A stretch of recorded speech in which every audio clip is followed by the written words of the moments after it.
So this is your channel as much as it's mine, and we want you to be as actively involved as you possibly can be. So we've started a little train of thought on this, and we are taking any kind of questions, and I'm going to be answering them live sporadically. So I've got a little question from Richard from Cambridge, who's contacted me and asked me at talkback2@whiteydrums.com, where you can get hold of me, why did I start the drums? Now that is a really interesting question. If you're talking about my sort of role as an educator, then it's all about nurture, encouraging people to be better and to be more enthusiastic. That never happened to me. I just love drums from the moment that I first heard a Boys Brigade band marching down Dacre Road in Lewisham one sunny day in probably 1971. And I saw this Boys Brigade band, and with the slightly out of tune bugles, and all of the drummers that were kind of dragging these big snare drums around, and a bass drummer kind of twatting the bass drum as hard as he could. And I just thought it sounded amazing, and I just wanted to do it. So I joined the Boys Brigade with the express idea of becoming a snare drummer. And that's when I got introduced to my mummy daddies and my paradiddles. And then I just got addicted. I really kind of got really obsessed with listening to drummers. And I got a copy of Sandy Nelson's Let There Be Drums. And I thought it was the most amazing record, hearing those toms and with all that kind of echo on and the tambourine accompanying it. Absolutely amazing to me. So it became an obsession from a very, very early age. I never needed any encouragement. I just loved it.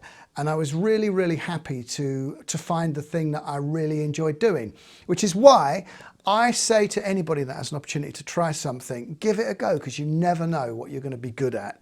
And it's not always about nurture and education. Sometimes nature can take over and show you what you need to be doing with your life. So I've had another email to talkback2@whiteydrums.com asking me, Lee from Chiswick I think it is, asking me what are my favourite drumming albums. Now I've got hundreds and hundreds of albums, but I do have sort of seminal records that I kind of keep going back to. One of them is the incredible Spectrum by Billy Cobham, which I think is just, every drummer should have a copy, because not only did Billy play amazing drums on the record, but he also composed most of it and was involved in the production, and it just was a game changer for me. I don't think without that kind of period of Billy Cobham being so amazing, all of our gospel type style drummers would be here, because Billy kind of did that, and he kind of invented that whole kind of super powerful drumming. It's a wonderful, wonderful record. I also love a record called Leprechaun by Chick Corea. Steve Gadd plays drums on that record, and even today I listen to a tune called Night Spray, and I've seen other drummers do it. I've seen the great Dave Weckl do it and Vinnie Colaiuta do it, but the way that Mr. Gadd played that record and the sound of those kind of really quite dampened toms and that slightly detuned, I think it was a Ludwig 400, just sound absolutely amazing. Just a stunning record when Steve Gadd kind of strode the world like a giant drumming colossus. Absolutely amazing. Disraeli Gears by Cream. I can't not mention Ginger Baker, because I absolutely love Ginger's playing. The guy that kind of brought drumming in a rock sense to the front from the back. He became the kind of the poster boy for great drum solos and being an equal part of the band. It was an absolutely incredible record. I love all of the Buddy Rich albums. I mean, I don't think there is a bad Buddy Rich album. There's something good in all of them. But one for me that's particularly special was a record called The Wailing Buddy Rich, which is a compilation album. It's 2 records that came out as a double album on Verve. And it's got the most beautiful cover with like a sepia kind of tint on the cover, or the version that I had, with Buddy sat behind a beautiful set of Slingerland drums. And that was the thing that I wanted as a kid, to have the white marine pearl Slingerland. Great records like Buddy Rich versus Max Roach. Versus is a strange thing, or with Max Roach, and Gretsch Night at Birdland featuring the great Philly Joe Jones and Elvin Jones, and Charlie Persip and Art Blakey.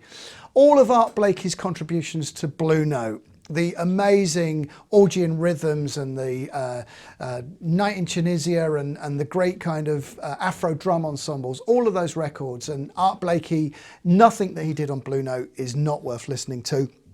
Four and More Live by Tony Williams. 16 years of age, we're still trying to get that ride cymbal sound, and none of us can because we're not Tony.